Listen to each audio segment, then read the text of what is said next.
Good afternoon everybody, and welcome to the wilds of the Kruger National Park. Now, for many of you, you know what's going on here. Of course, you are regular viewers, and it is marvelous to have you along. But as a result of Big Cat Week, there are lots of new viewers, and it's so great to have you too.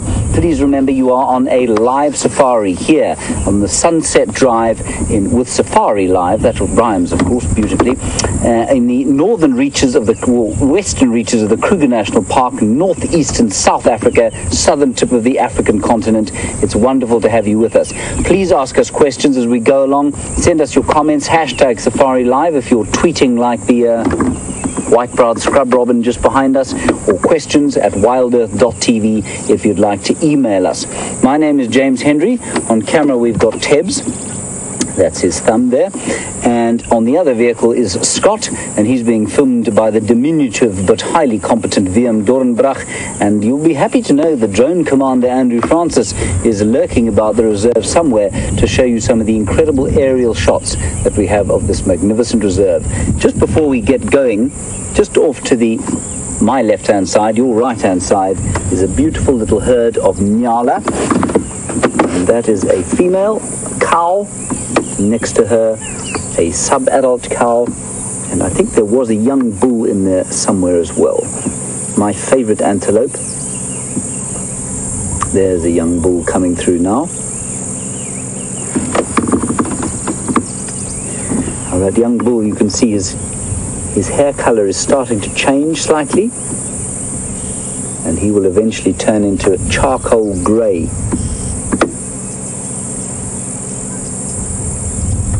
It's just a glorious afternoon, sitting at about 29 degrees Celsius or 85 degrees Fahrenheit if you happen to work in that tremendously complex imperial system. And our plan this afternoon is to head from here off to Buffelshoek Dam, where we'll have a look what's going on there. The water is drying up yet again, and while many are saying that this is a drought, I wouldn't say we've got quite that far yet.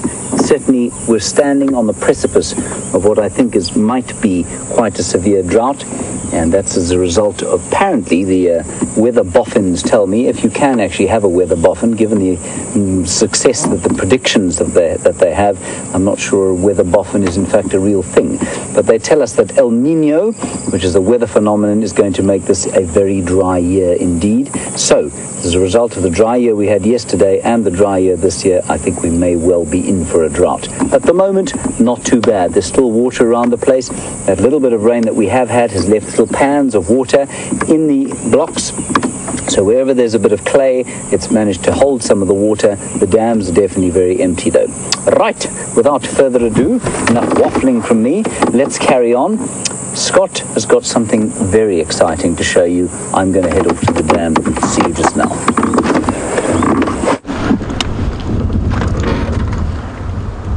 Hello everyone, and it's great to have you on board. That is a vulture, and vultures are notorious for flying in and around areas where there may be a carcass or a kill, and it's a huge thanks to these birds, because when we were out this morning between drives on a little bit of an exploration mission in search of any action, we saw many vultures plummeting out of the sky into the area where we are currently parked right now. And we drove in, couldn't see anything on first inspection, but then took a short walk around, managed to find a carcass as well as the animal that performed the scene, or performed the crime. And what we're going to do is we're about to show you exactly what was caught and killed and by who.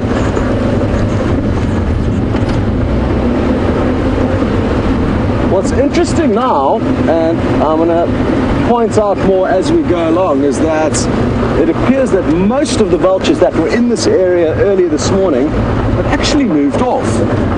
So as we drove here this afternoon, there wasn't nearly as much clues and signals as there were at about 8:30 or 9 o'clock this morning when we came out. And obviously the vultures have realized that they'd rather move off in search of another kill or carcass that is not going to be protected. by the animal that made it.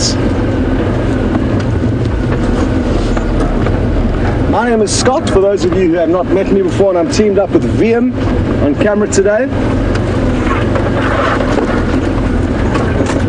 As we drive over a lot of these small bushes, don't worry, they're going to pop straight back up behind us, and we know which trees can tolerate a little bit of a beating and others that cannot, and we avoid the ones that cannot be driven over.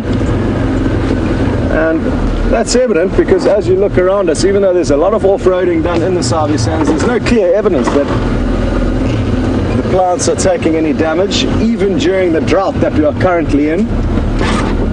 Now, keep your eyes peeled. I'm not too sure where this predator is. I know where the kill is, but as we're driving through here, keep your eyes peeled. There is a stealthy predator in and around us.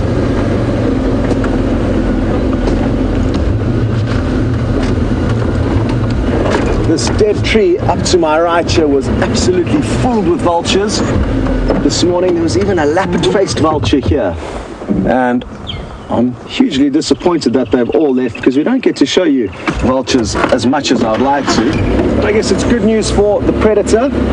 Going to have less of a hard time, and it's also going to mean that other predators are not going to be attracted to this area. Even predators who do not make a kill may, from time to time, respond to vultures that are dropping out of the sky and look for an easy meal.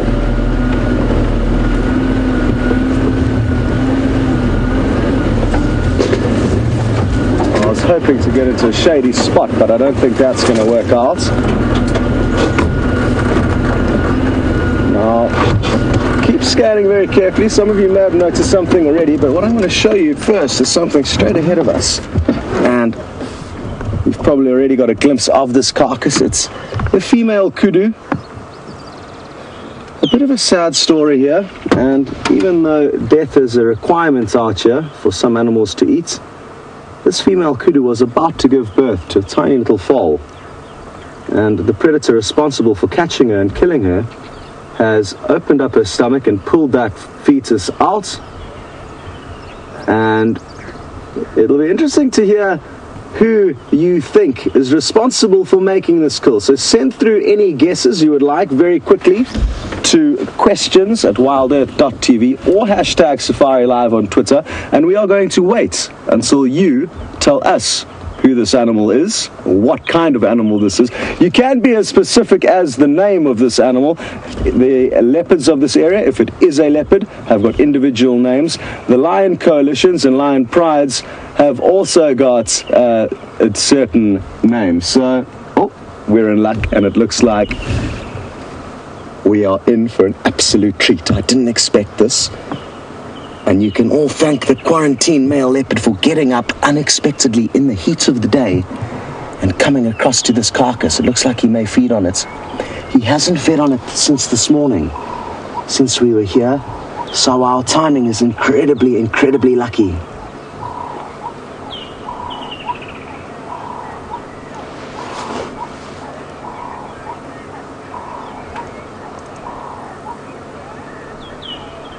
And Michelle and I think Gracia have both guessed leopard before we even got you, so well done. Oh, looks like the flies are giving him a hard time. Oh, look at all those flies. Oof. Look at his strength now. That is probably about 300 pounds of kudu, and he's probably maximum about 180, 160 to 180 pounds of leopard. And he's dragging almost double his body weight there.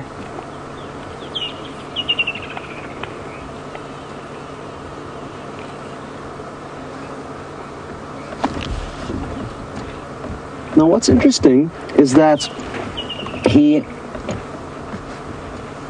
dragged the small fetus away from this area, probably about 100 meters away, down into a riverbed below us. We couldn't follow exactly where he went.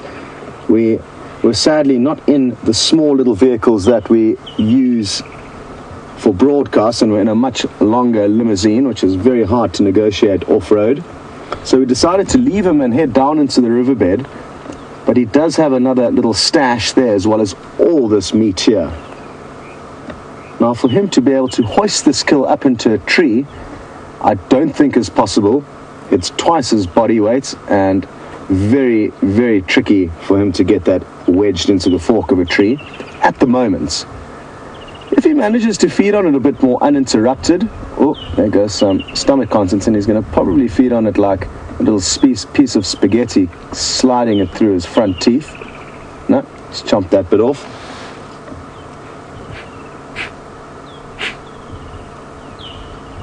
As I was saying though, if he does manage to feed on it for a kind of 24 more hours, then he's got a chance of getting it up into a tree, but the likelihood of him being uninterrupted in the next 24 hours is very, very slim.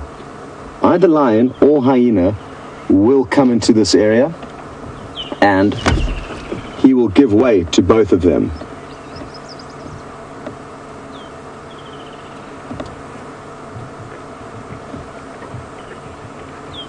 And Polo on YouTube, spot on. This is certainly a very large meal for one leopard.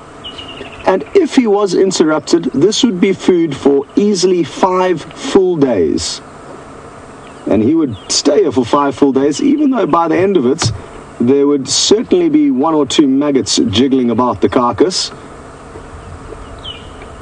But it wasn't long ago that his mother, a female leopard called Karula, fed on an adult-grown impala for 5 nights in total. So a nice big meal, but what in all likelihood is going to happen here, look at how he's removing the stomach content there, sliding the stomach lining between his front teeth. Flies are giving him a real hard time there. Imagine having all those flies buzzing around you while you eat your tasty kudu. Here's another great display of his strength. Not easy, because there's a lot of vegetation below him, small plants that are preventing that kudu to move further into the shade, which he's trying to do for a couple of reasons: to keep it cool, as well as to keep it out of view of animals like vultures.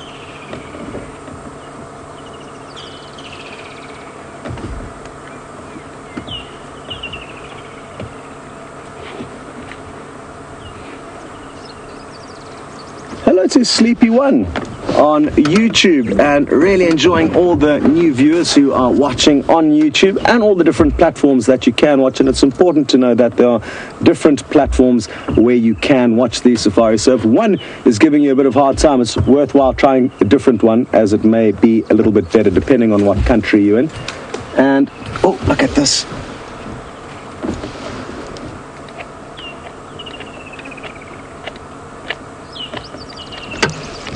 And yes, this leopard certainly does have a name. His name is Mr. Q, or Quarantine. And that's for you, Sleepy One, watching on YouTube.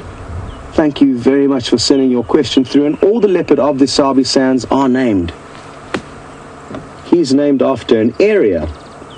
And quite often leopard are named after areas. Sometimes they're named after traits, whether they skittish or nervous or sneaky or move big distances. There's various ways that animals will be named, but all of the leopards in the Sabi Sands are named, and it's not because we feel like they are our pets, but it's just from a work perspective. It's good to know who's who moves where, keeping track of lineage, knowing who his mother is, knowing who his likely father is, judging by the dominant male in the area when his mother gives birth. Or sometimes you even get to see a female mating with several males, which is actually often the case, and that's why we can never be certain who the father is, because female leopards will often mate with more than one male during one estrus cycle.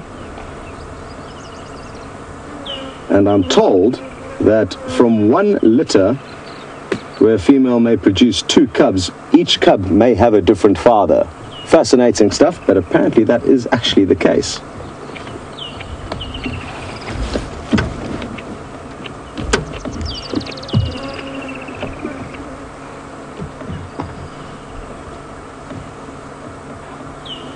Okay, well, there's a few vehicles getting active now. Ooh, we can smell that now. The wind's blowing straight towards us. not very good. But I'm going to have to get onto the radio quickly to update Taxon, who's just got out with his guests, on whereabout we are.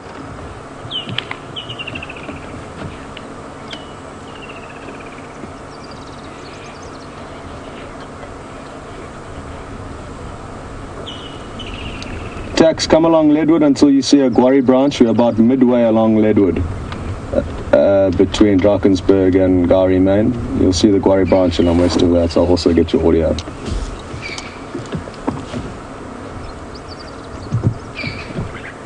Okay, well that's that little bit of admin out the way. Apologies for that, but imperative that we keep good relationships with all the guides. It could very well be that we were heading out this afternoon with no plans. Oh, look at his claws there. Awesome. And you can see the sheath where they are usually protected and kept sharp. And it's only when they're climbing up trees or latching onto prey that they protract those claws out.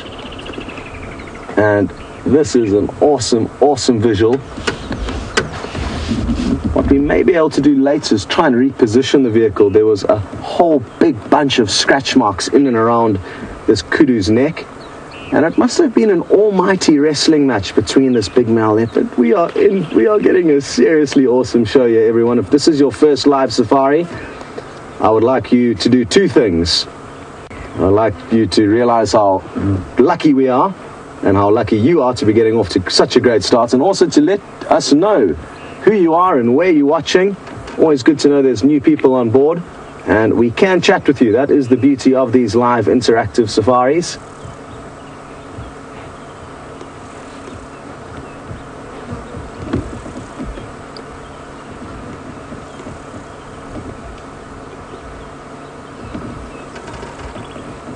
Hello to Shell in Detroit, and to Noah, who's watching on YouTube.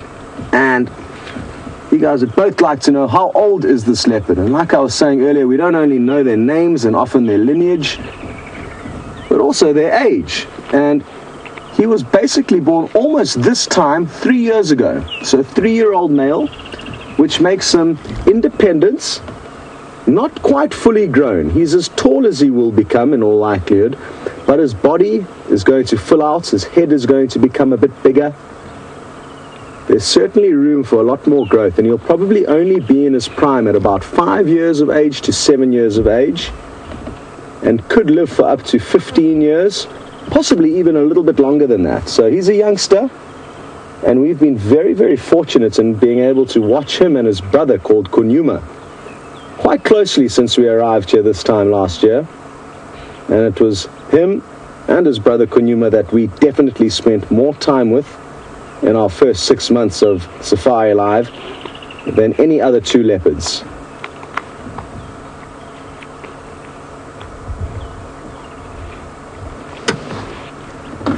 We also haven't seen him for quite a long time, so it's great to have him back on the property.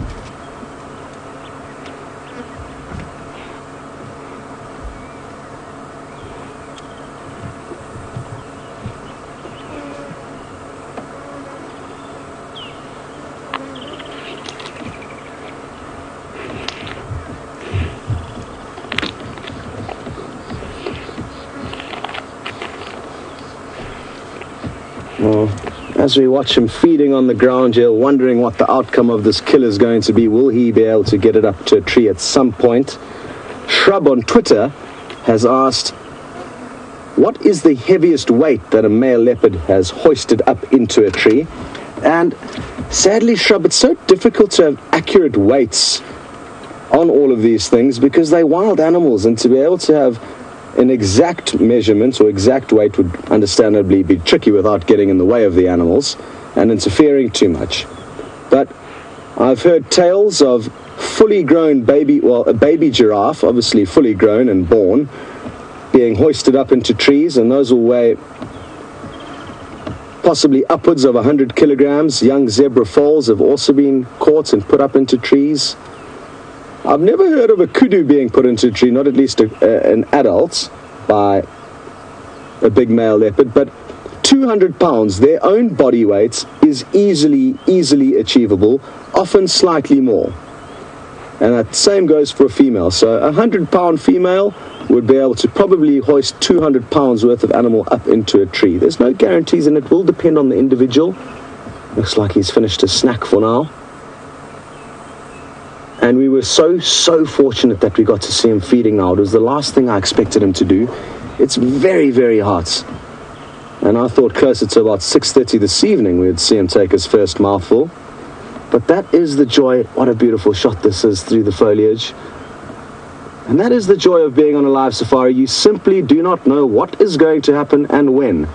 Even though there are likely outcomes and likely things to happen, this is a great example of simply not knowing what is going to happen next. So Shrub, back to your question, anything up to their weight and upwards of that, ever so slightly, they can get up into trees, I guess would be the final answer. Okay, well, good news. You guys are going to be teleported across to a bit of a fun and exciting times across at Buffelshoek Waterhole. Put your seatbelts on and be ready to be taken up to some altitude. We aren't going to go anywhere, and you'll be back with us shortly.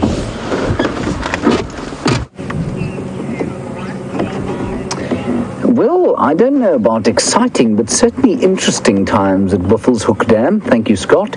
You can see 7 buffalo bulls there that are enjoying this last of the mud that is here at Buffelshoek Dam. Now, this dam has not dried up in 20 years' time. And you can see that it is on the verge of drying up, and every time it looks like it's about to go dry, we get a little smattering of rain, and the puddles refill, and that green, greasy water there maintains. So the buffalo bulls, not too concerned about being in the water today. It's only been about, like we said, 29 degrees Celsius, not Fahrenheit, which is 85 degrees Fahrenheit, and so not too hot for them. They're normally at this time of the year used to much hotter temperatures, into the hundreds of Fahrenheit. It's normally 102, 103 around there. So they just like to come down to the water. They'll happily drink that water. They'll also go to the loo in it, which is just utterly disgusting, but that's how they operate, and it doesn't seem to affect them at all. They'll also lie down in it and snooze, and just to maintain the kind of coolth of the way, the coolth of the day. Now, what you can see, a very great treat, the drone commander Andrew Francis, you can see how much this has dried out and how the extent of the dam, which you don't necessarily get from a look from the vehicle, you can see the extent of it, but you can also see the greenery. And, well, I'm always astonished at how much less green it looks from the air than it does from the vehicle. So from the vehicle, we're driving through the woodlands, all the trees are bright green, and it looks like everything is verdant and almost tropical. You get into the air like you are now, you can see how it's not the case. The trees don't look nearly as thick, and you can also see in between the trees pretty brown, grey stuff. Not a lot of grass in there at the moment, lots and lots of sort of weedy stuff, and huge gaps between the grass plants, which is not great for the grazers. And if the dry conditions persist, we're going to have very little grass for the grazers to eat. And you can see this huge dam seems like a bit of overkill for this time of the year, especially without the rain. And it's hard to imagine this dam being sort of, well, I guess 10 feet deep at the center at some stages. So that is quite interesting. Right, so totally different perspective now that you've come back to us on the vehicle, and you can see how much greener it possibly looks into the woodland. I'm always amazed at the difference, and it certainly doesn't feel quite as green down on the ground as I think it looks to you. Other interesting things at the dam here, we've got a grey heron, which is the large sort of tall bird there, which we'll zoom into now, and he will be looking for frogs and possibly the odd tilapia to eat. The tilapia had a mass die-off a little while back as a result, I suspect, of two things. One, the heat of the very shallow water, and also all of that algae would have sucked the oxygen out of the water, which would have meant that the fish had nothing to drink at all.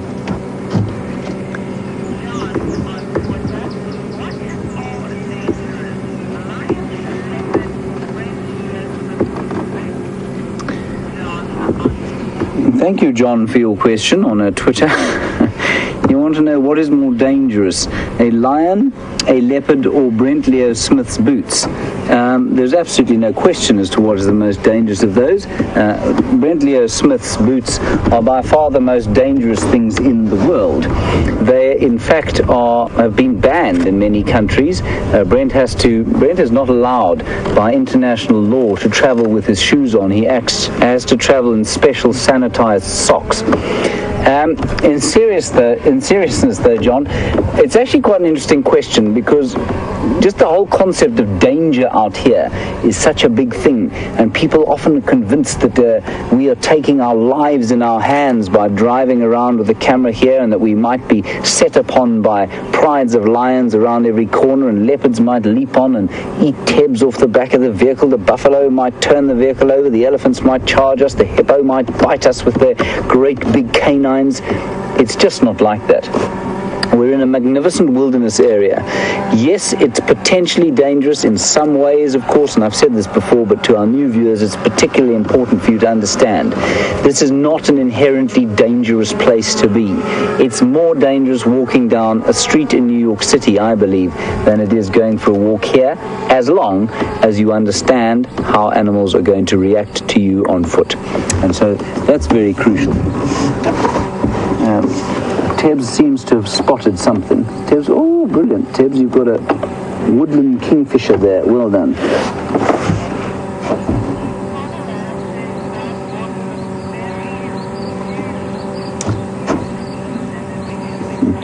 Now, Pamela, while we're looking at that woodland kingfisher, you say the water looks very ew. It is very ew indeed, Pamela. I wouldn't drink it, especially not after I just watched the buffalo, relieve himself of all forms of waste product into it. I'm sure it's pretty disgusting, and that's why the algal bloom has occurred. Right, let us head back across to the leopard. Enough talk of this sort of toilet humor, and we will see you a little bit later. So it seems like he's eventually found a nice shady spot here, though.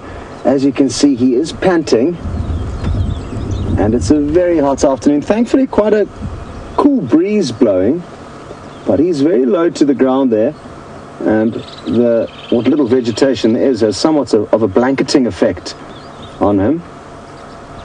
He's also doing a bit of grooming, as you can see. And isn't it incredible how they camouflage and blend in so well to their surroundings, as VM zoomed out there. I hope you enjoyed your flight around Buffelshoek Waterhole with James and our drone squadron commander Andrew Francis, who was piloting the drone. We had some great fun with all of the vultures that helped us to find this leopard and the kill this morning. And they were all circling up above us, and Andrew managed to get the drone in and amongst them and got some incredibly wonderful shots that are unique, as usually are looking high up into the sky towards the vultures, but this time you were literally in and amongst them and often looking down on them. And for those of you who haven't had a look at Andrew's wonderful videos that he's put together, it's worth checking out and having a look for them. He's done a number of different drone videos. Beam's just pointing out where the kill is in relation to where the leopard is sleeping, and in terms of distance it's about 20 meters, so not far away at all, and it makes sense for him to stay close by to try and protect it from any intruders, possibly other leopard, but mainly the vultures is one of the main things he'll stand up to. Lion and hyena he will stand down to. Even one single hyena he will typically probably give in to, but there are always unique circumstances, and occasionally male leopards will attack hyena.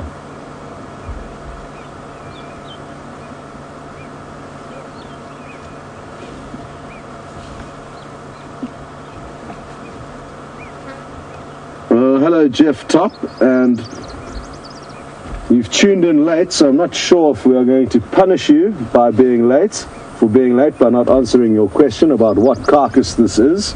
We may make you wait until a little bit later on, until quarantine resumes feeding on it. Only joking, Jeff. It is a female kudu, And for any of you who may have also tuned in recently, this female kudu was sadly about to give birth to a tiny little kudu foal or lamb, and that was plucked out of the kudu. We could tell because usually leopard will feed on the rear end, as it did start to do in this case, but it did break open the stomach, and we saw it dragging the young kudu away this morning, that it's stashed elsewhere. We're not sure exactly where it's stashed, but we've got a vague idea of the direction the leopard went in, down towards the riverbed. And that poor little kudu's big ears hadn't even hardened yet. They were very soft and floppy, and was probably going to be born in just a few days. It's not uncommon at this time of the year for heavily pregnant female kudu, as well as impala, to be caught out by leopard. Understandably, they are a little bit heavier than normal, and they are preoccupied by the process of giving birth in the near future. So there's a lot on their mind, and obviously they become good victims for animals like leopard. One of those things, and it is essential for this leopard to survive, to make kills. And sadly, in this case, it was a female kudu that was about to give birth.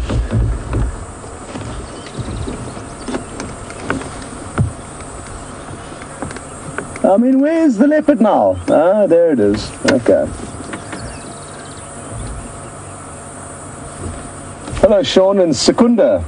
And you would like to know how far away are the hyenas from this kill? Well, the hyena den sites that we know of are probably about a mile and a half to 2 miles as the crow flies from here. So not very far, but we don't know if there are any other hyena just lurking about, sleeping in a riverbed nearby that could catch wind of this kudu. Like I said, it is a windy afternoon, so this scent will be getting carried far and wide. Also, what we need to remember, and I touched on it this morning, is that we do need to remember that the fact that we only see Djuma and Arathusa does not mean that there is not life outside of Djuma and Arathusa. And we are, it's in fact inverted. The majority of life is outside of Djuma and Arathusa, and we are the tiny pinprick.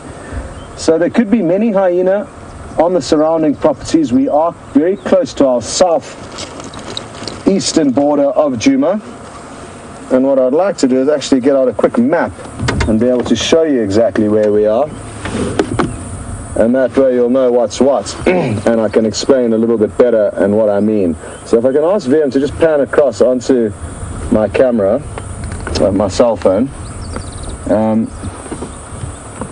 This map shows the entire traversing area of Wild Earth and Safari Live. The block on the right here, the top right-hand block, is Djuma. The right-hand block over here is Arathusa, okay? So it's funny kind of connection and boundary between Arathusa and Djuma. This is the funny strip of Sibambili that I've spoken about before. So our northern boundary, kind of, animals can cross straight across from our northwestern corner into Sibambili, where we cannot follow them, but if they then came further south into Arathusa, we can follow them. So everywhere that is green, we cannot go, but life still exists there and animals can move there. And if you can see where we are here, we are the blue dots, right in the southeastern corner of our property. And I'm going to zoom in a little bit just so you can see some of the road names. You are currently up over there with James, northeastern corner, and because we don't know what goes on to the right, to the east, and to the south, it means that there could be hyena den sites, there could be lions, there could be pterodactyls, there could be anything happening there, but we are not going to know exactly what is going on. So that'll probably help answer your question as to the hyenas, our hyenas that we know being quite far away, but there could be other ones nearby, Sean. I hope you enjoyed that little map thing. We should probably do that more often to show you guys exactly what's happening. I can hear Tax making his way in, which is the good news. I'm just going to let him know where the leopard is in relation to my vehicle quickly. Tax, the kudu is about 20 meters to my left, and the ingwe is about 10 meters to my left underneath the Peltiforum.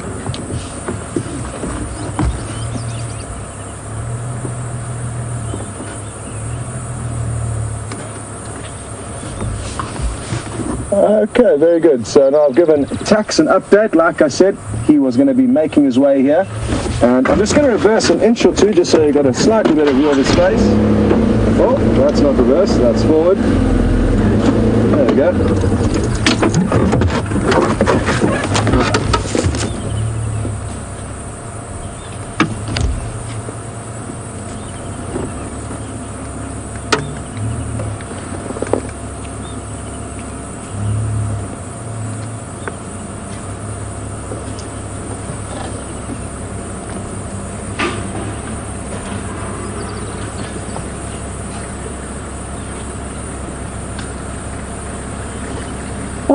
Shell asks a very good question, and I'm happy to have you on board with us, Shell. Why does he lie so far away from his kill if he is in fact protecting it? And it's probably to stay away from the flies, Shell. There's going to be a lot of flies attracted to that kill, and leopards don't like flies. You can even see now he's twitching his head from side to side because flies are bothering him. You get little flies. You'll see some possibly on his ears. I think I can see one or two. Oh, well, there's one right on his nose. But a lot of these flies are biting flies. And obviously, it's painful and not much fun. But Shell, do not fear. An animal of a leopard's speed and agility will be able to cover 20 meters in under a second. So his response time to that carcass is going to be very, very quick if, in fact, he does need to get there.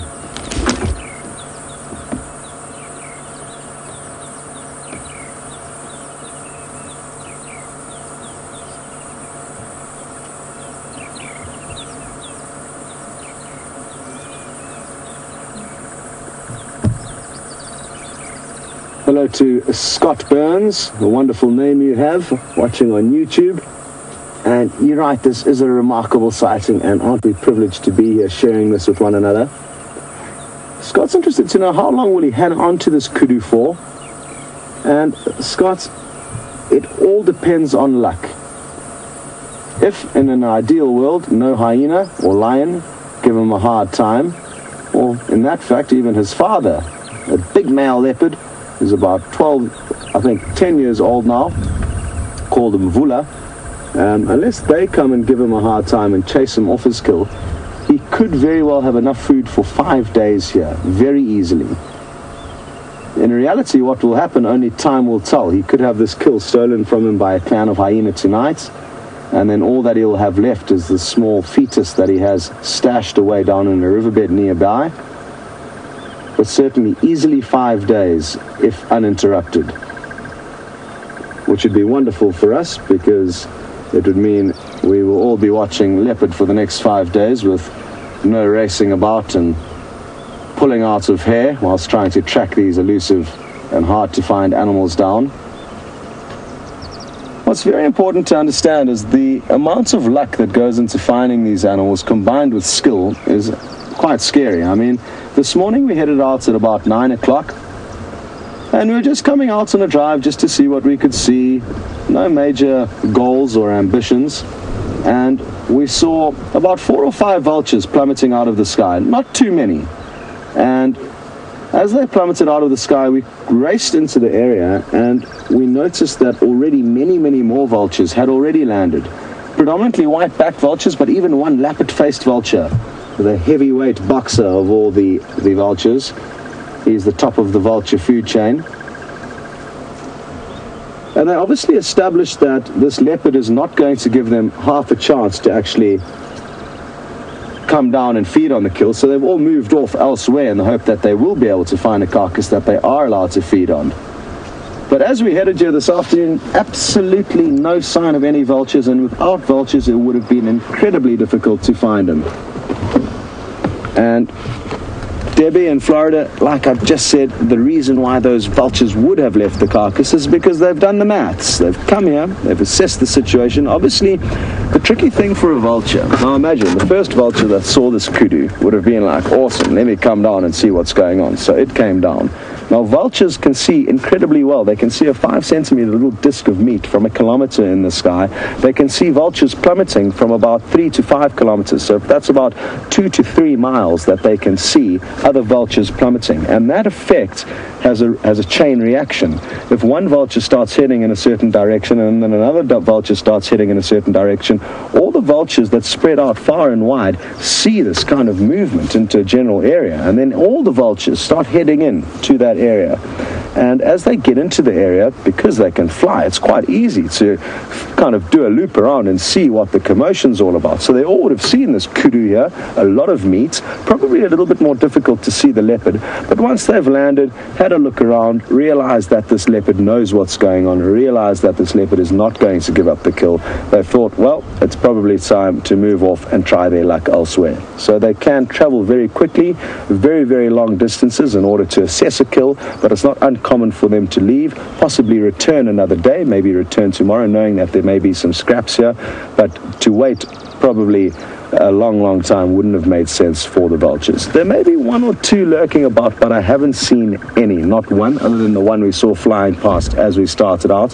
But what I may predict is that a battler eagle or a hooded vulture may swoop down this afternoon. Those are kind of the most effective in terms of quick flights in and out. The other vultures are more long distance travelers and are less prone to kind of pop in for a quick look and then leave. So the smallest vulture, the hooded vulture, as well as a carrion eating eagle called the battler, are going to be the most two likely kind of carrion eaters that we will see here this afternoon.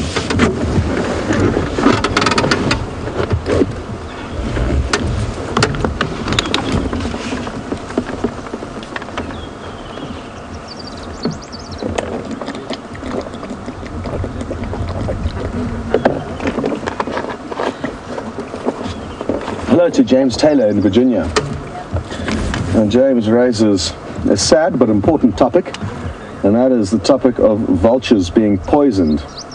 Now, sadly, in Africa, a lot of the local people have got very strong beliefs about traditional medicines, and a lot of wild animals are regarded as the most effective of these medicines, vultures being one of them, and traditional doctors will therefore try their best to get as much vulture as they can, different parts of vulture. Some, probably the eyes, will be used to help people with eye problems. There's very often a direct kind of relation between an animal's strengths, like a vulture's eyesight, and the human's disability, having bad eyes. So anyway, vultures are sought after for medicine and are poisoned. Thankfully not on Djuma and not on Arathusa. This area is very well patrolled by anti-poachers, and the animals here are protected with a very high degree. Surrounding areas, it could still be a problem. I did hear a horrible story quite recently of a number of vultures being poisoned not too far away, often by farmers who are none the wiser. But it is something, James Taylor, that is not happening as commonly as it was before. And I think the world over, people are becoming more conservation friendly and more conservation conscious. So we are heading in the right direction, I think, as a majority. It's just we need to make sure the minority that's pulling us back and causing trouble for the animals start getting educated on what is right and what is wrong.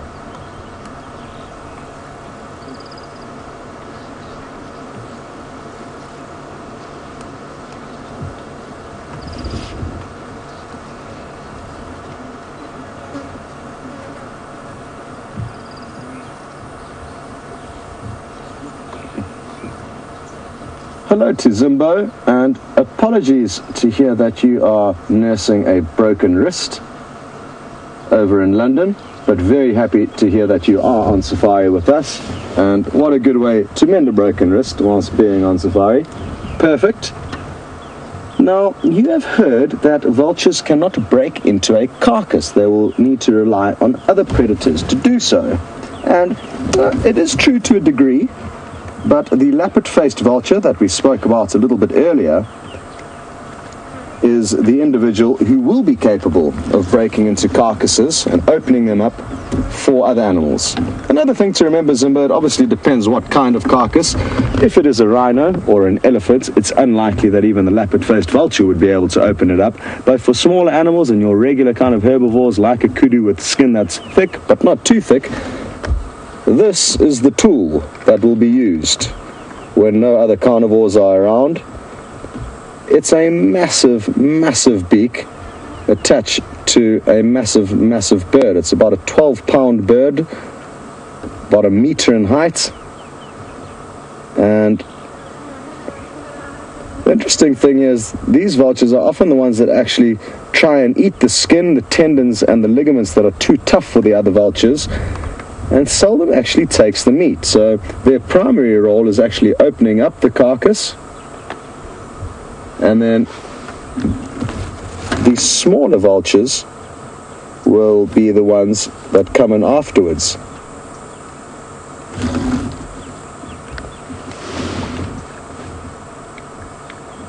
We don't see the Cape vulture nearly as often as I would like, but it's got a bright yellow eye, so that's one we could see. The white-backed vulture and the hooded vulture, and those are the most likely to see here. And that's interesting because there was a second part to Zimbo's question, and she was interested to know, will certain vultures target specific parts of the kill? And I've already started answering that with the lappet-faced vulture, Zimbo. Yes, they will feed on the skin, the ligaments, the tendons, not so much the meat. The Cape vulture and white-backed vulture will be the ones that are going to be feeding on the majority of the meat. And the hooded vulture, who's got a tiny little beak, and perfect for kind of getting into all those gaps. Also a much smaller head than the other birds and a smaller body. It can then kind of pick off all the meat between the ribs and all the little tiny little tidbits that are left over. So they each have their little hierarchical spot, and that makes the most sense in being effective in cleaning up these carcasses quickly and efficiently.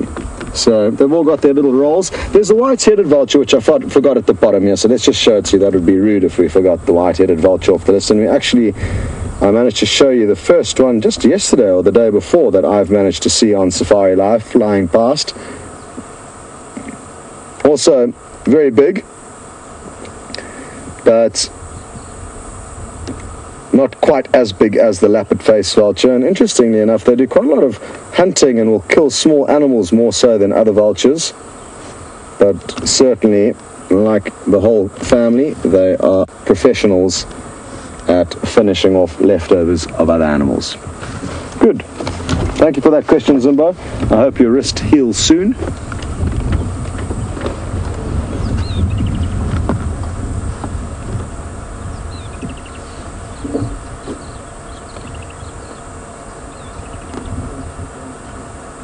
Now you have got a better idea of how lucky we were to start off this safari within minutes, a minute probably, of arriving. He was up on the move and feeding on that kudu, pulling it around. If some of you missed that, apologies, but next time you should be on time and be here punctually for the start of the safari, otherwise you may miss such things. But now he sits and waits, and a tricky thing, I'm almost thinking it may be worth going for a drive around, not right now necessarily, but it may be worth heading off and seeing if we can find anything else, and coming here when it does cool down. Because my predictions at this stage is that he is not going to be doing too much other than relaxing in the shade.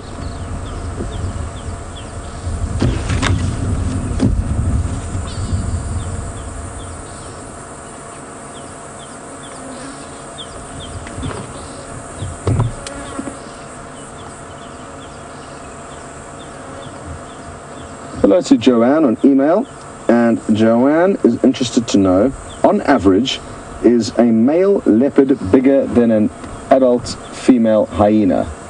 And yes, I would say that most often in this area you will find a big male leopard. Oh, thank you for proving me wrong.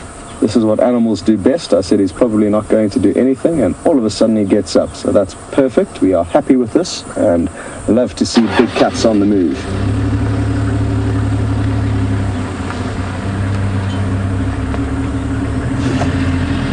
So Joanne, yeah, male leopards will always be slightly bigger in this area than female hyena, but it will vary from time to time, and every animal out here has got slightly different sizes, slightly different personalities to the next one.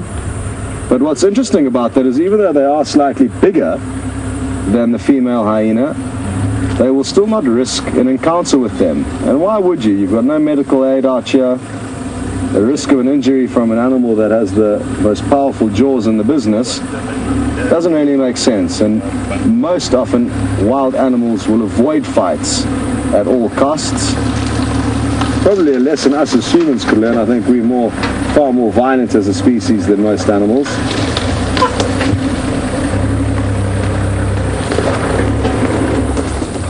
But Joanne, to be honest, just one last thing. The trickiest thing about your question is that I've never weighed a hyena and I've never weighed a leopard.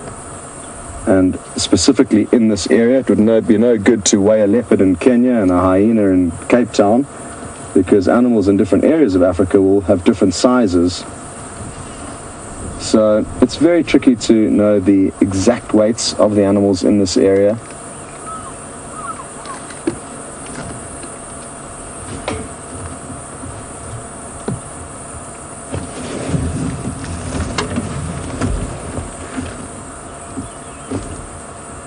Hello everybody, how are you doing? Hello. Very good, thanks. Very interesting listening to you. Well, I'm glad you're finding it interesting. I'm sorry for the parts that are not. So we're just chatting with the vehicle that's next to us. They've squeezed into a better spot. They didn't have the best view initially, and I'm actually thinking of possibly trying to move out of our spot so that we can give them a chance to have a view of his face. Because imagine coming all the way to Africa and only seeing a leopard's tail. It would be a bit disappointing.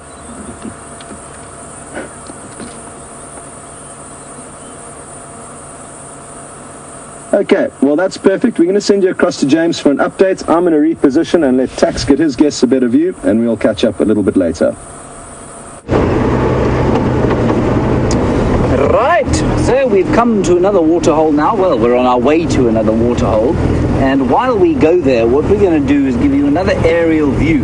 While Scott, of course, is sitting with the highlight of Djuma at the moment, quarantine, we're going to do a few experimental things and show you a few things from the air.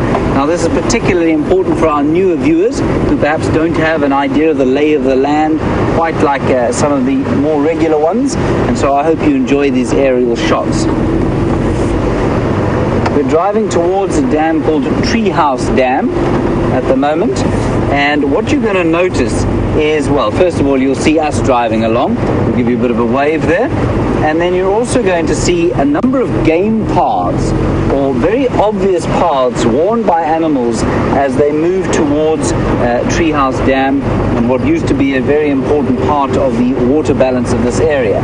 Now, I've always amazed again from the air to see how many of these paths there are. They're worn by all sorts of animals, from impala to elephant to rhino to hippo to buffalo and warthog and everything else that needs the water. And you can see them all converging on Treehouse Dam now. You can probably also see a little bit in the way of the mud there at Treehouse Dam. That's the last sort of mud that there is there. And again, this dam went completely dry at one stage. There's little bits of rain, still seem to manage to fill up the bits of sort of mud at the end. And now you're going to see us as we come through the trees. Voila! There we are. The drone commander is flying like a Spitfire pilot during the war. I can't actually see him because he's flying straight with the sun. He's very clever. So we're going to stop here on the dam wall, give you another wave, rock and roll style, and not a lot going on here, you can see. There are a few impala around. They probably had a little bit of a drink. They may have tried to drink out of this muddy water. I suspect what they were doing, though, was eating a little bit of the sort of greenery that's come up amongst the clay here. And there's a bit of grass. There are a few sort of odd plants and bits and pieces that the impala will eat. So just amazing to see how little water there is. But of course, as I think Scott explained this morning, lots and lots of water around the place. If you happen to be if you happen to be on some of the other reserves, there are many dams that are pumped by people, and that of course changes the entire species composition of an area. So perhaps very different species composition from what it was, say, 300 years ago, but still a wonderful place to be. All right, so given that there is only one laughing dove standing here at Treehouse Dam, I don't think we're going to linger for long. Let us press on and see what else we can see. It is a rather magnificent afternoon. Like I was saying, not too hot, but cooler than we're used to at this time of the year. I'm never going to complain about that. It can get very beastly hot, as I said. And what you're going to see us doing now from the air is we're going to turn to the west towards the, well, not quite setting sun yet, but should we say dipping sun as it heads towards the horizon. And the idea is now to head towards the very western edge of the reserve and maybe get a little update from Arathusa and see what's going on there. And then as the sun does set, we're going to head towards the hyena den and try and figure out what on earth is going on there. So we had a wonderful picture sent through today from the Twitterverse, and I forget unfortunately the name, but a brilliant picture of, because I was going on and on today about the fact that at the hyena den, the twins, the twin hyenas that we found at the Philemon's Dip den the other day, I said one of them's been killed obviously because there's only one left there. Now Inga then sent through a picture of two baby cubs, one from yesterday and one from today, and they certainly look very different. It is possible that that's the angle. One of them certainly had her face screwed up. It's possible it's the angle, but it is also possible that I'm wrong and that both those twins are at the den there and only one of them was out today. So we're going to go back there when it cools down a bit and we'll go and see what's happening. I really hope that that 7-week-old cub will come out, unlike she did this morning. She was just so scared to come out today. So fascinating to find out what's going on there.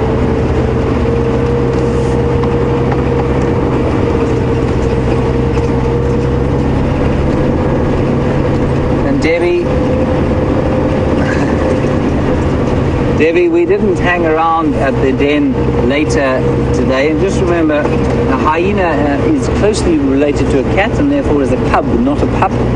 And Debbie, you want to know, did we wait? We didn't wait around there, so I'm not sure what happened to the 7-week-old, if she did come out and eventually have a bit of a suckle with her mother. I suspect eventually she would have, but we'll go and find out what's happening there a little bit later. Keep watching, and please keep sending through your ideas as to what's going on there. Wonderful to have that picture from Inga. Now you're back in the sky. I actually can't see the drone at this stage. It may be filming the Drakensberg for all I know. But a wonderful long-range view apparently that you have now of us driving along up towards Philemon's cut line. And I think also quite nice for you to see the road network. It's quite Asabi Sands is renowned for the sort of density of the roads that it has, and that makes one of the things that makes the game viewing so good. You can also see our southern boundary there, which is called the Gari Main Road. And that's that big main road that you can see probably on the left, I'm guessing on the left-hand side of your screen. And it's gone on a shot now apparently. It was on the left-hand side of your screen, I think. And that's our southern boundary. And so important that you can see, if you are a new viewer, you will be able to see that there are no fences bounding us. So those roads are boundaries that we can't cross, but the animals are free to come and go as they please. And that's just the most wonderful thing. So we sit in a contiguous wildlife area of about 8 million acres, or 3.5 million hectares, which is a giant piece of land, 3 times the size of Yellowstone National Park, about the same, so it's bigger than Israel actually. So an enormous piece of land that we are very privileged to call home.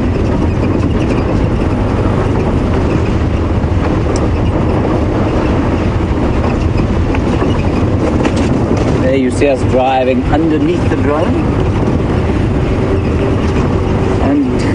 Dear, a very interesting comment you've made on the drone. Dear, you say you wonder if birds of prey would go after the drone.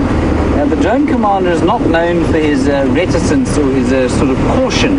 So he has followed a number of birds of prey with that drone. The first of which was a batelier. And it was interesting to watch. The batelier did keep looking over his shoulder at the drone, but didn't seem to react too badly. He just tried to sort of get away from it. And there was definitely no attempt to try and attack the drone. But that said, I wouldn't get too close to a martial eagle or something like that, sort of a bird, or especially maybe an African hawk eagle that was about, that are used to catching birds on the wing, or an animal that's, a batelier tends to be more of a scavenger. So I wouldn't go after an eagle or bird of prey that was used to catching things in the air, mainly because I think the bird would probably hurt itself. Those rotors do whip around quite fast, so Andrew was quite careful of that. And then he was up amongst this incredible, and I'm sure you'll post this soon, this incredible array of vultures soaring above around where quarantine is today, and he put the drone in the middle of them, and it's the most incredible picture.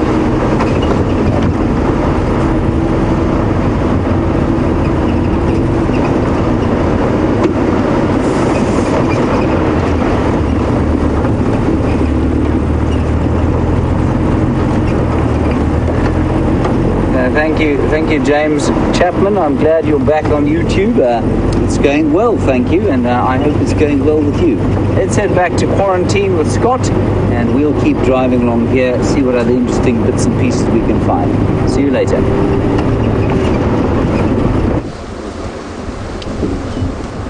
Well, very happy to hear that one of our new viewers who discovered these live safaris this morning has joined in again. James Chaplin. And isn't this a pleasant surprise for you? Day one on Safari Live, and you've already met Mr. Q, a very well-known leopard amongst the Safari Live family. And I really love these shots when there's a few kind of dappled foliage in the way.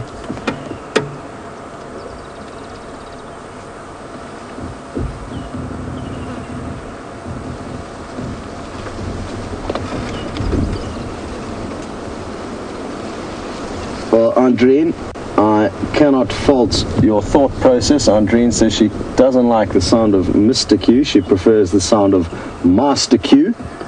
And we can try and change over to that. But as always, everybody's going to have a slightly different name or variation thereof for these animals.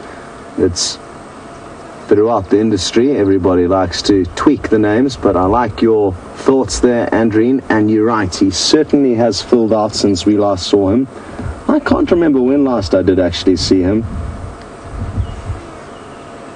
And it would be wonderful if we can actually somehow in the future be able to understand the weights of these animals without actually physically having to dart them and or weigh them.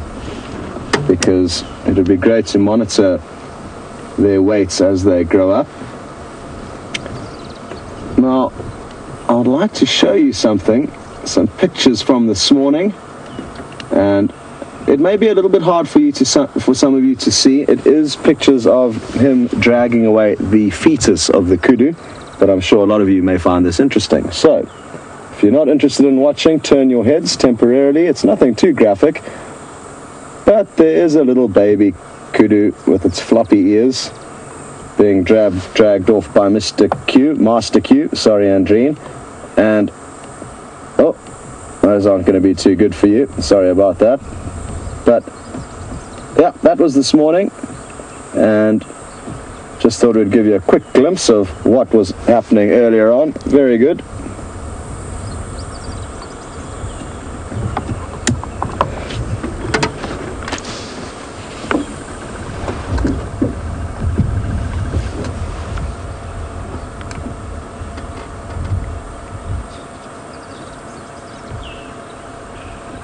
Now, I've been waiting for this question to come through, so well done to Mark in Cape Town for being the one who asked it.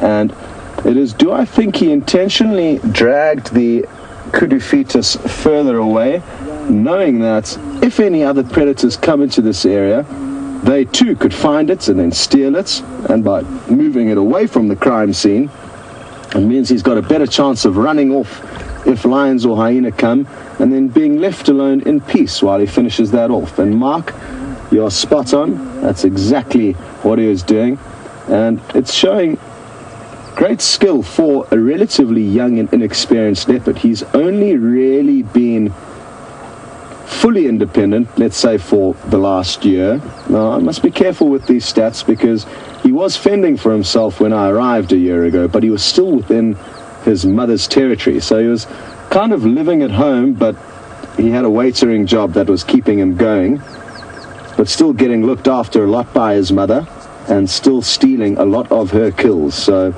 when he couldn't catch something, he would just run around until eventually he would find Mom, and he would overpower her, and even though she would hiss and snarl at him, he would be able to eat his delight, or eat to his content, and then move off. Now, that has changed, probably from about March or April this year. We started seeing less and less of him, and probably since then we've only seen him a handful of times. He's moved further to the south and to the east of us, and in that time that he's been gone, he's been fine-tuning the skills of hunting, and not only catching the prey, but dealing with it once it has been caught. And I think this is a good example of that kind of skill and wisdom that comes with time. Move a portion of the kill away, and then come back to the main part that cannot be moved any further. So good move, Mr. Q.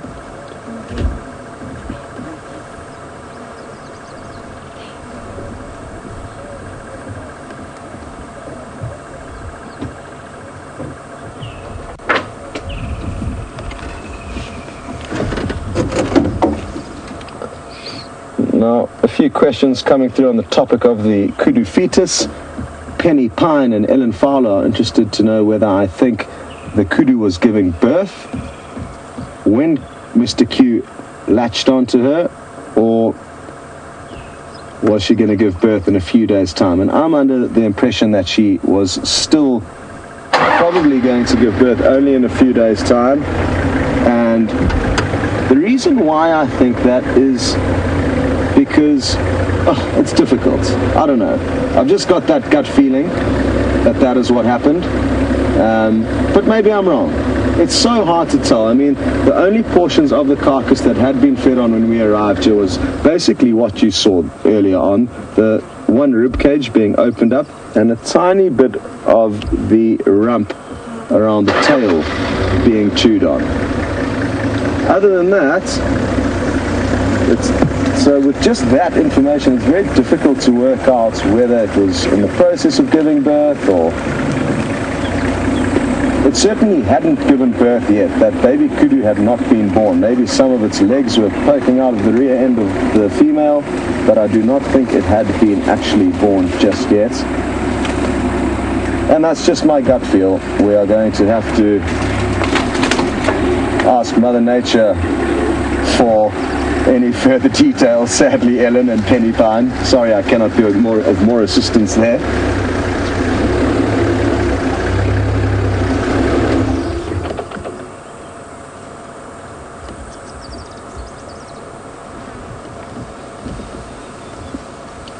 Well, Donna's interested to know, why has this leopard not removed the stomach contents of this kudu yet?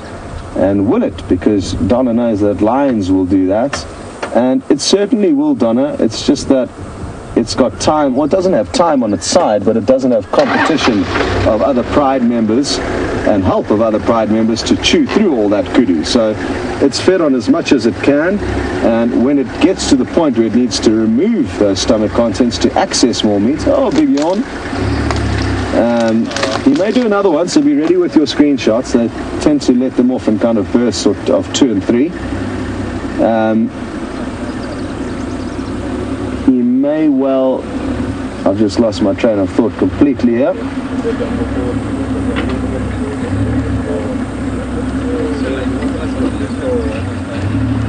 So we'll just sit in silence while I try and work out what it was I was saying. Apologies.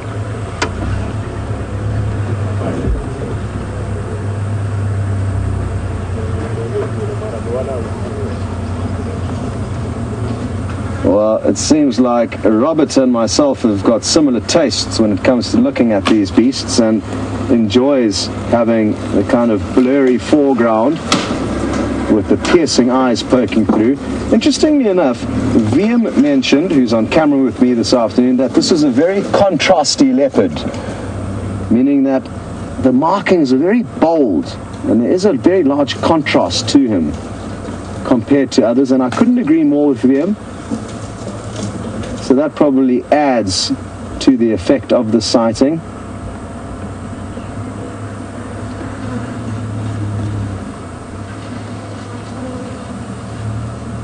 Panting away, lacking the ability to sweat like I am at the moment, which I'm quite happy to be doing. I'm quite happy to be sweating as opposed to panting, as I'm sure a lot of you are. I imagine if you had to listen to me panting all afternoon, Archer, that wouldn't be much fun.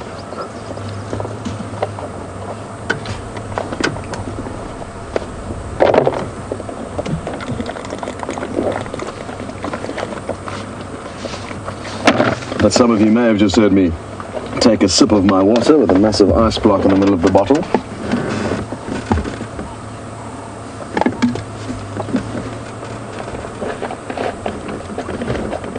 Hello to Sharon in Pittsburgh, one of our regular viewers, and she would like to know, when will the leopard's dewlap start developing? And a dewlap is a kind of extra flap of skin that will hang below the throat and neck and even stomach of a big male leopard, and anywhere from 5 to 7 years of age, but it does get bigger and more pronounced the older they get. But certainly, like I say, for me, 5 to 7 is the age where leopards really come into their prime. Some slightly younger than others, just like humans. Woodlands kingfishers, chip-brrr, calling around us. A Cape turtle dove as well. Kroo-kroo-roo. Kroo-kroo-roo.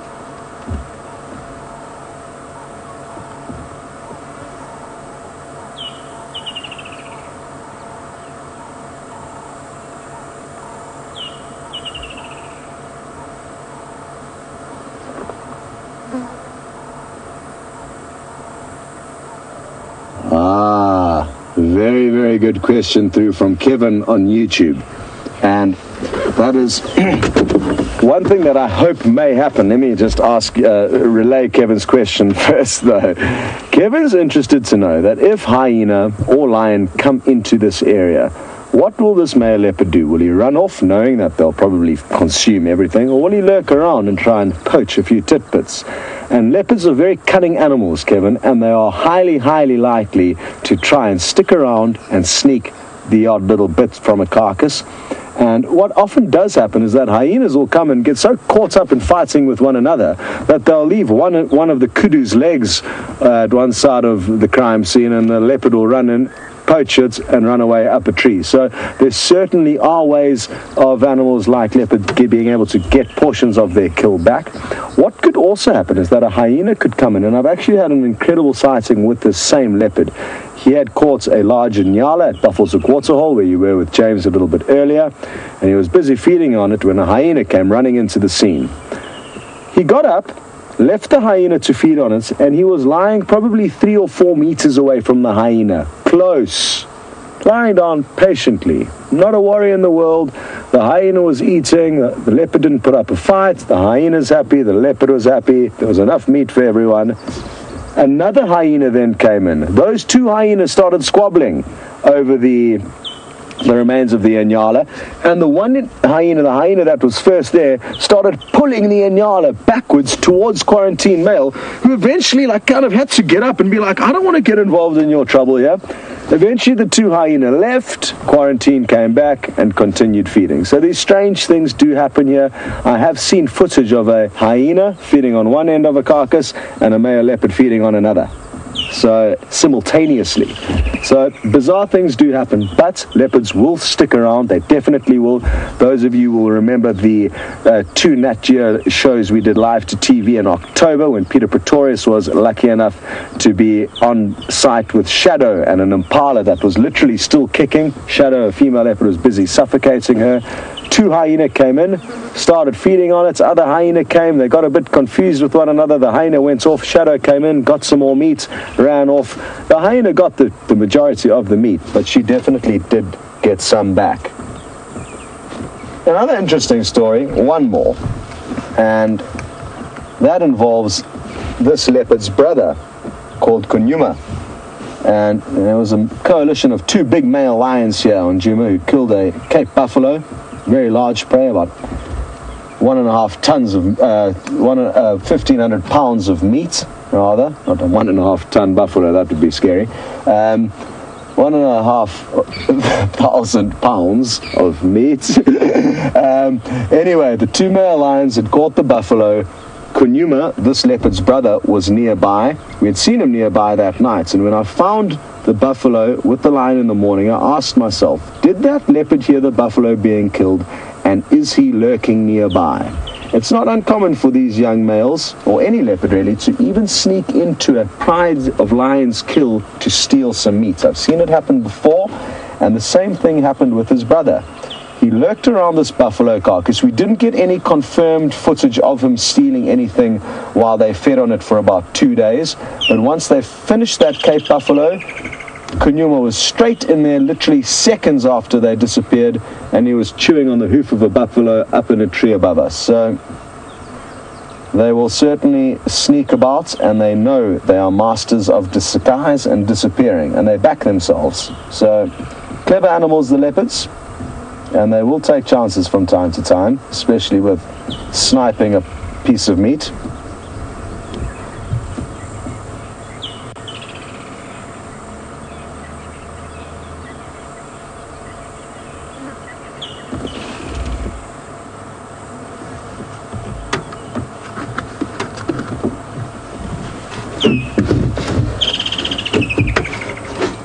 Mauricia and Texas and Christina are both interested to know about when he may start looking for girlfriends. And in and around that 5 to 7 year old mark is when they come into their own, and it's unlikely that he would mate before then, but there is a chance he would. And that's not to say that he's incapable of mating now, but it's just in typical kind of leopard life, he's probably only going to be allowed to learn the challenges of mating and learn how to mate when he does get to that age. If we put him and a female leopard in a box right now for the next 3 months, there's a strong chance that they would work out how to mate sooner than he naturally would in the wild, but that is in an unnatural scenario. So where Mother Nature is in control, anywhere between 5 and 7 would be your likely mating age.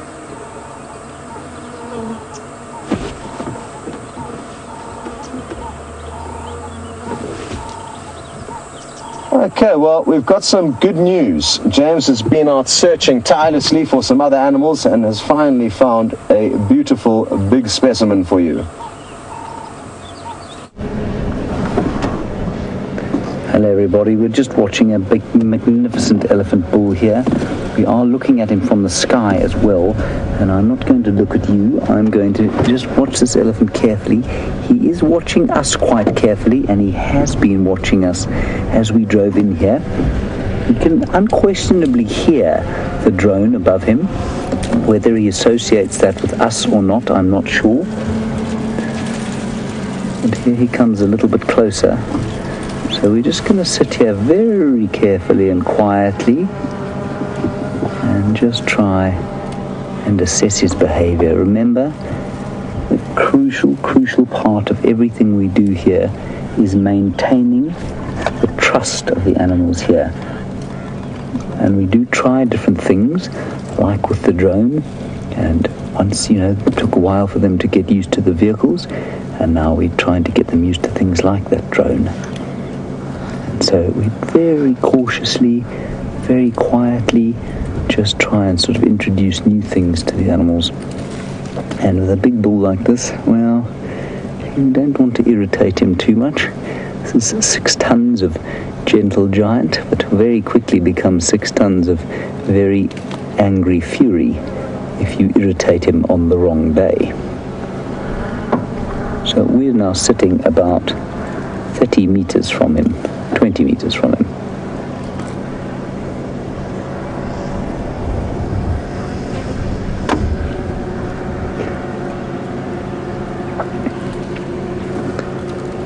Now, while we watch this elephant, which is in complete contrast to the leopard that you've just been watching, Safari D, you want to know what percentage of the time the animals spend relaxing.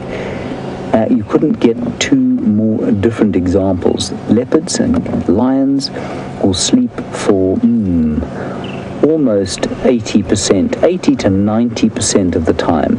They will be doing absolutely nothing. This elephant, to maintain his body weight, however, probably only sleeps for 3 or 4 hours of the day, and often that's just a quick doze in the shade before he moves on and keeps eating. So, Safari D, not a lot of time spent sleeping if you happen to be a herbivore, especially an enormous one like this. Very good question. The herbivores in general will relax far less than the carnivores, and that's because their food isn't quite as rich, and their real sort of the nutrient that they, or macronutrient that they lack the most from their food is protein.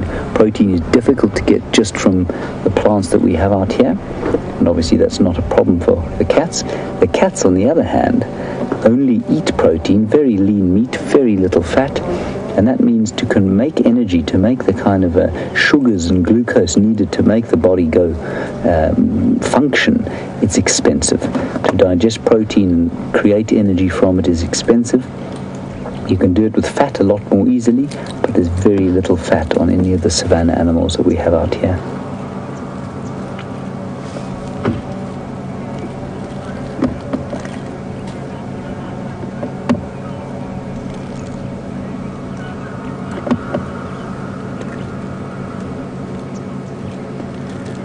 Thank you, Cat Curly, for your very, very kind comment. Well, I think it's kind. You say that you feel like you're going to school every day. It's not a feeling I would relish, I must confess, but I think you mean that you're learning a lot every day. Cat, you know, we learn probably as much as you do every day. I'm just going to very quietly, he's coming, he's investigating us, he's looking at us quite carefully. He's definitely watching us. And I think there's a certain amount of inquisitiveness, curiosity amongst these elephant bulls. You know, they spend the day alone, eating, and when they have a little bit of entertainment in the form of us sitting watching them, I think they quite enjoy it sometimes.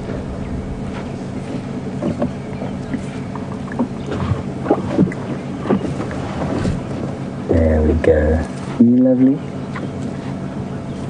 And Ashley, you sent through an update that you saw an elephant bull on Djuma Dam cam, and he was having a mud bath, and you wonder if it might be the same one. Ashley, I'd say more than likely yes, the same bull. We're quite close to the Djuma Dam cam, so probably the same bull there. You can see his incredibly dexterous trunk. They've been eating those trees. It looks like it looked like a weeping wattle tree there, or the remnants thereof. They've certainly been eating a lot of those of late.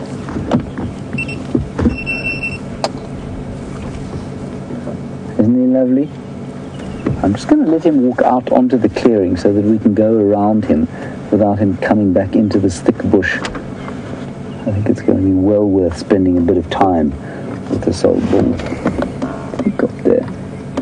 There's a rock there at his feet.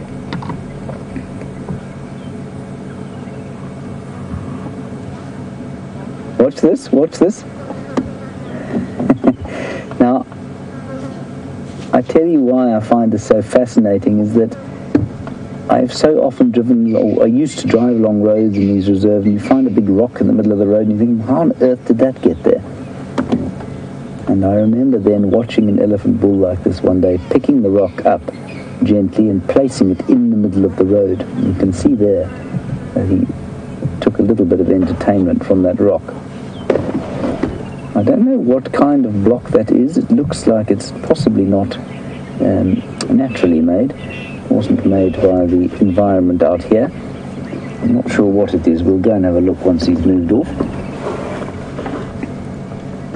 And there's no question he's watching us right now.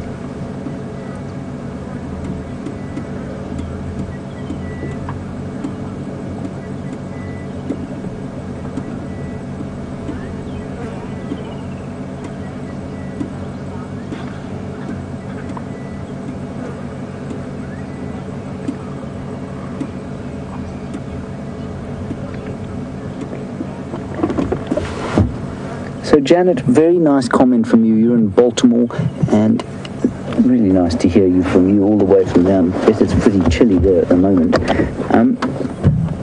You say you watched a Nat.Geo show the other day, and they told you that an elephant bull will eat its own body weight in 20 days. Well, this elephant probably weighs about 6 tons. I would have said that he would eat about 250 kilograms a day. So in 20 days, that would put him at about 5 tons of food, 5,000 kilograms. So yes, I suppose they do. About 20 days to eat their own body weight. I was wondering how much we eat in a day. How much food we eat? Maybe about 3 kilograms. In 20 days, it's not too far off our own body weight, you know. He's fascinated by us. He's having a very good look. And he's also going to play with his pet rock.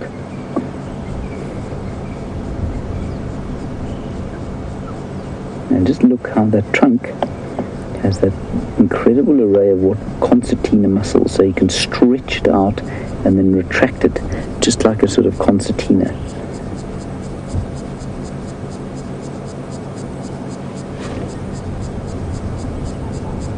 Now he's definitely saying to us, I'm watching you. See how he's lifted his ears out there?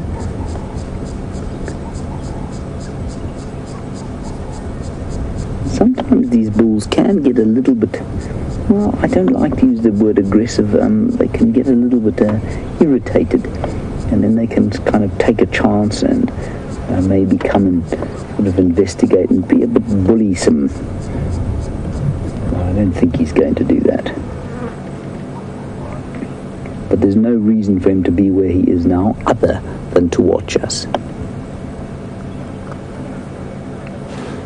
See, he's not eating, he's pretending to eat, he's just picking the odd bit of grass and then blowing it up. You can see him standing there underneath the marula tree. Huge marula tree, which will start to fruit fairly soon. Unless it's a male, in which case it will never fruit. It does look like a male. I don't think it's got any fruits on it at all.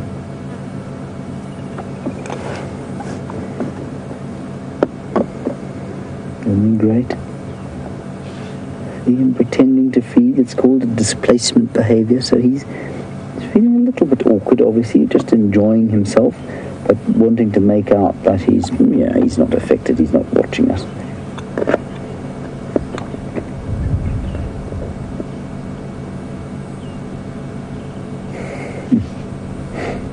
He's hiding behind a leadwood tree, a little leadwood tree. And there you can see the hair in his tail.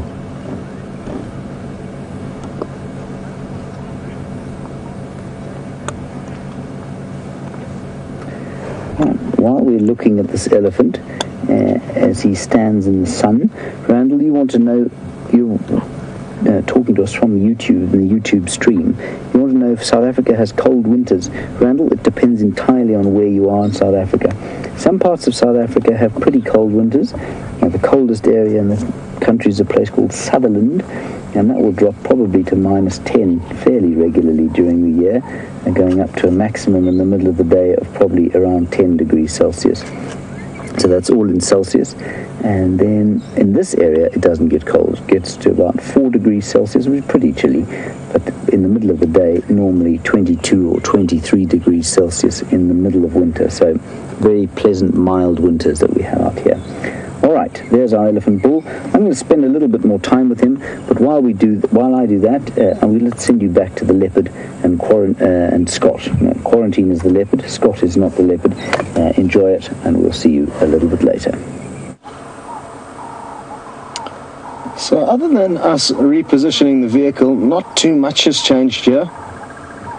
Mr. Q is still panting away, and it is still very hot. I believe you have been torturing James with chats of cold winters, and wouldn't that be nice to be in a nice cold place now? Yeah, there's many South Africans that have never seen snow. I saw snow for the first time when I was 21 years of age, and it required me to travel across to Aspen in Colorado. Not a bad place to start my snowy debut. Wouldn't it be wonderful if we could track leopards through the snow? And there are snow leopards, so maybe one day we will take you on a snow leopard safari live adventure. It's certainly worth keeping all these dreams alive, because there are many places we can go on safari, not just here in the Sabi Sands, not just elsewhere in Africa, but the entire planet has got some incredible places and incredible wildernesses and incredible animals that live within them that I certainly would like to see before it's too late, either for me or for the animals.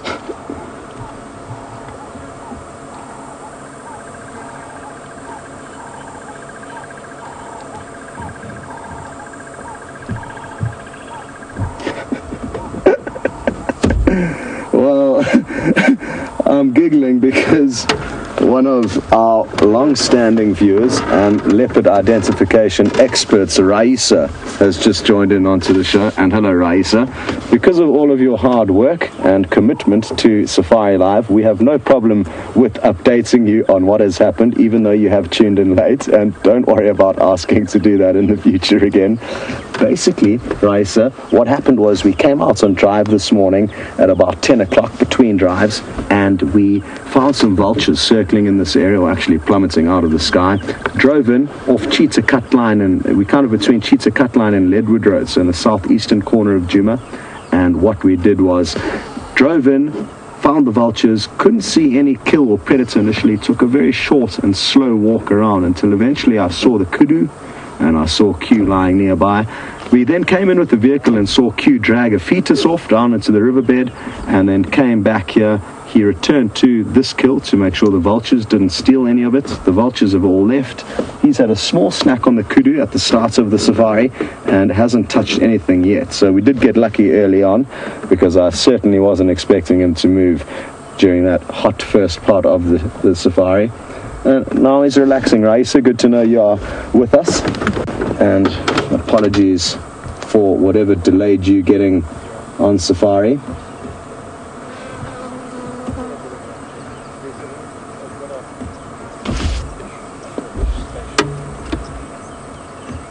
Oh, Joey, who's just 8 years old, has stumped me, and it's often the younger children who ask the most difficult questions. Joey would like to know, how many teeth does a leopard have in its mouth?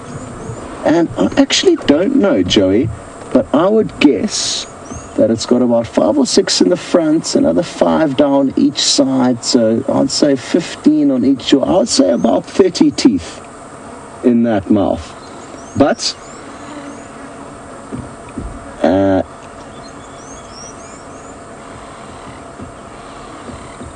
and I'm a little bit off. There's 32, I'm told. Nikki thankfully did some quick research for me in the final control room, and they have 32 teeth, 4 of which are those long, sharp canines.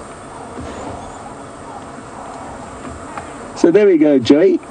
32 teeth, and 4 of which are the very sharp ones that you can see every now and then. Oh, there we go. Now we can see them now that he's panting.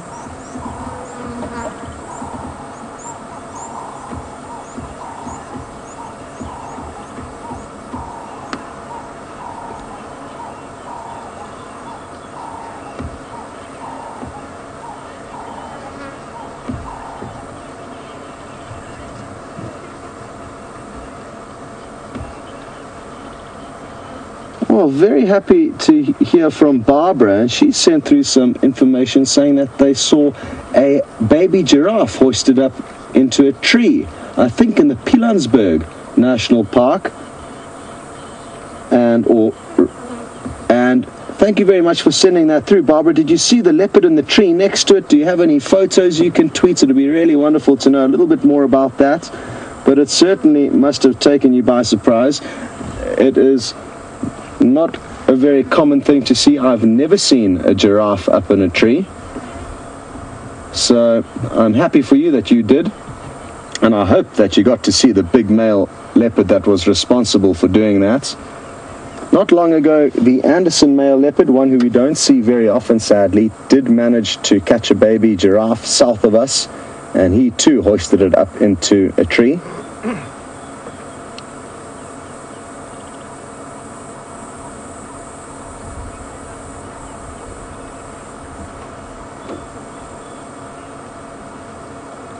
Well, the animals are certainly playing along with us this afternoon. Not so much this morning, for those of you who were on the sunrise safari. It was quite tough out here, but very happy to hear that James is still with that big elephant bull and would like you back on his vehicle to enjoy that sighting. So we're still with this elephant, as Scott says, and I'm just trying to get a picture of him with this virtual reality rig that we have on the front of the car, that great bubble full of GoPro cameras. But I'm not convinced that he's that comfortable with us. He keeps going into the thicker stuff as soon as we get sort of near him. So I'll just park the car here. Try and get one last good view of him as he destroys that tree. Ooh, look at this.